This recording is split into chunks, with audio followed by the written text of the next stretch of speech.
గౌరవ హోంమంత్రి గారు వారి యొక్క ప్రెస్ మీట్ లో కూడా బస్సు పడిపోయి ఉన్న వాహనాన్ని నిన్న చూచాయిగా చెప్పారు. నిన్న ఇంకా మాకు పూర్తి వెరిఫై కాలేదు.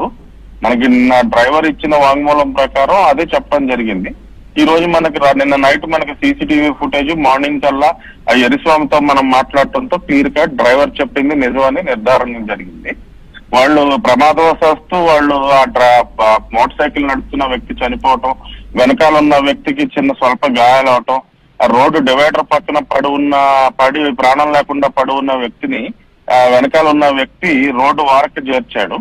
ఈ బైక్ ని మోటార్ సైకిల్ కూడా అక్కడి నుంచి తప్పించామనే లోపు ఈ బస్సు రావటం, బస్ డ్రైవర్ కి అది కనపడకపోవటం, ఏదో సౌండ్ లాగా వచ్చి ఏదో అడ్డుపడ్డట్టు అతను గమనించి బ్రేక్ వేసేటప్పటికి మంటలు చెలరేగి, మంటలు చెలరేగిన తర్వాత ఇంకా అది జరిగిందంతా మీకు తెలిసే కదా, మీరంతా మనకు తెలిసిన విషయమే కదా. ఆ పిల్లోడు హైదరాబాద్ లో GHMC పనిచేస్తారు, ఈ అబ్బాయి ఏమో టైల్స్ వర్క్ చేస్తారు.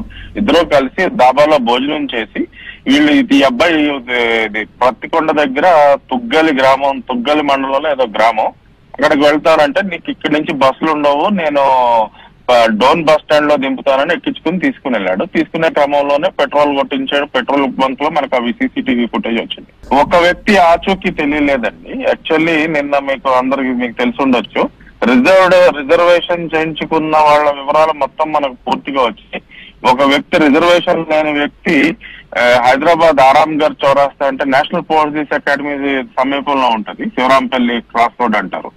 అక్కడ ఒక వ్యక్తి బెంగళూరుకి ఎక్కడం జరిగింది.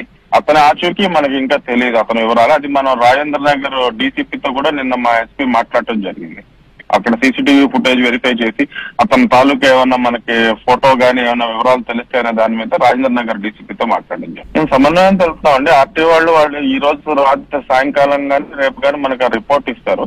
ఒకవేళ ఇప్పుడు బస్సు మనం డ్రైవర్ విషయంలో అయితే కనుక ఇది ప్యూర్ యాక్సిడెంట్ 384A మాత్రమే అతనికి అప్లై అవుతుంది.